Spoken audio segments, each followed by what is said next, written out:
Hello, everyone. I'm Dr. Jennifer V. Brown, your stroke specialist. And today we're going to discuss exercise and physical activity recommendations after stroke.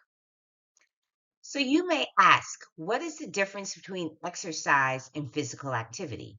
Well, exercise is a type of physical activity that involves repetitive, planned, and structured body movements to improve or maintain components of physical fitness. And you may ask, what is physical fitness?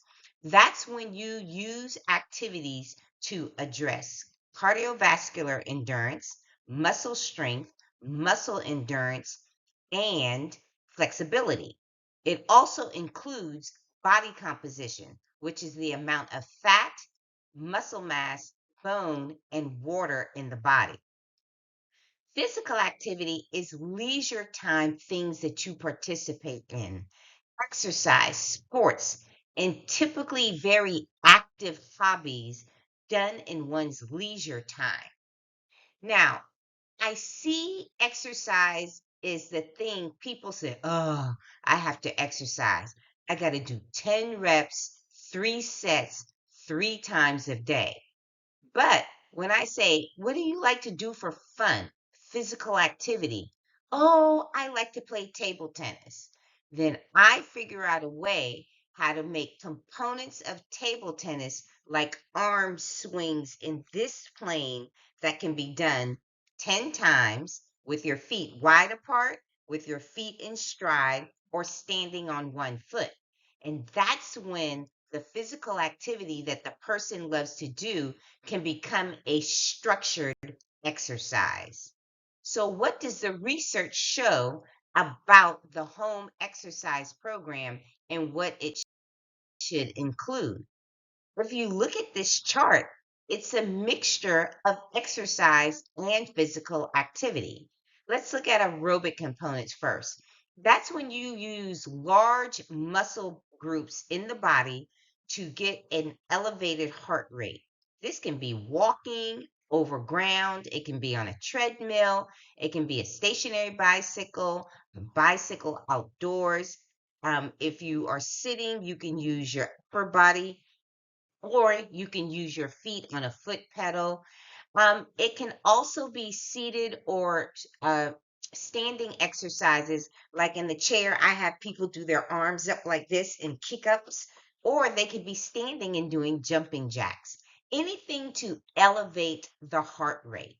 And I change the intensities of that movement based on how I have the body position.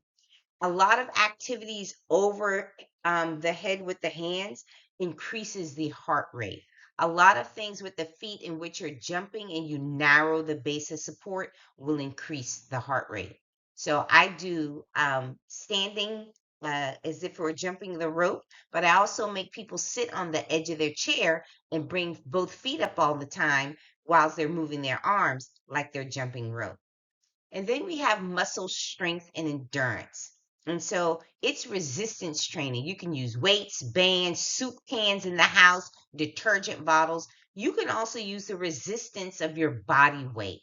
And I make sure the arm, trunk, and legs are moving 3 different ways: isometrically, concentrically, and eccentrically. I try to do these exercises open chain and closed chain. You can also do circuit training and functional mobility skills as strengthening. And that can be sit to stand, chair push ups, getting up and down from the floor. Remember, muscle strength is to build the potential for the muscle to contract. Endurance means that you can do that muscle contraction successively over time without the breakdown or the degradation of movement. Flexibility is simply stretching the joints, how we move, how we elongate parts of the body. And I make sure I do all different planes: rotation, flexion and extension, and moving in this frontal plane. So in the trunk, that would be side bending, or the arms and the legs, it would be ab and abduction, moving your legs and your arms away from the body in that plane. And last is neuromuscular. So these things deal with balance and coordination. How do you hold your body still in one segment but move the other segments? How do you keep your trunk, your body weight, your center of mass over your base of support, which could be your feet, it could be your thighs and your buttock when you're sitting? So, a lot of things incorporate balance and coordination. Tai Chi. I do a version of that in the pool called I Chi. Yoga. Things like recreational activities where you have to stand on one foot and move your body. Table tennis, racquetballs, regular tennis, pickleball. All right. And those things require eye hand coordination.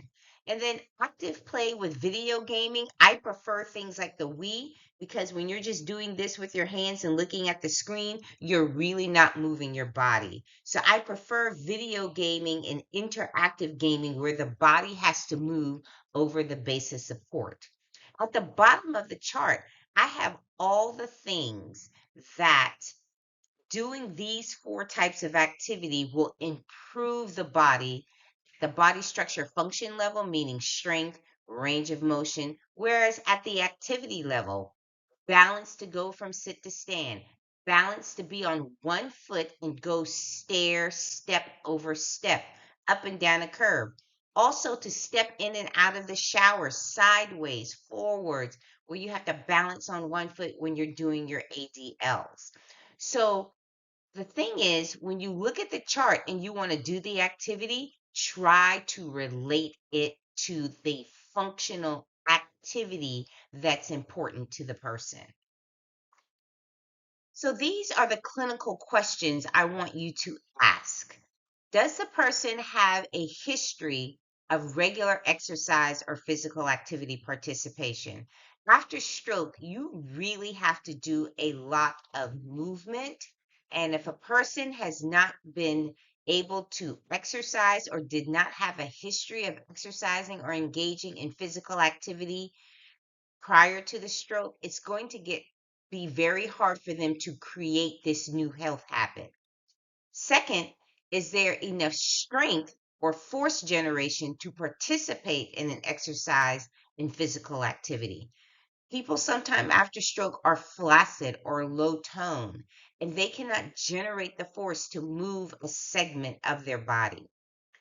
Is the home exercise program or the activity that they want to engage in reflective of what the person really likes to do, wants to do, and has the support to do? If you give them 10 exercises and they can't do any of them and they need somebody else to help them set up and do the exercise, they often feel that it's a burden to the other person. And if the other person who lives a healthy lifestyle and exercise feels it's a burden on them to help someone who really doesn't want to engage and doesn't have buy in to the program. And the last one is the home exercise or the activity program tied to body structure function or an activity level? For example, the person may need to do elbow flexion to get their hand to their mouth. But did you think about practicing the movement for brushing the teeth, which is more functional? They have to bring their hand up to their mouth, put it away, run it under the water, and doing that. Sometimes when you put muscle activity to purpose, you'll get better follow through. And if the people feel that that purpose is needed for them and it's valued by them. Remember, I am your trusted source for all things stroke neurorehabilitation and ankle foot orthoses. These videos come every Tuesday and Thursday. If you are valuing the information, please share them.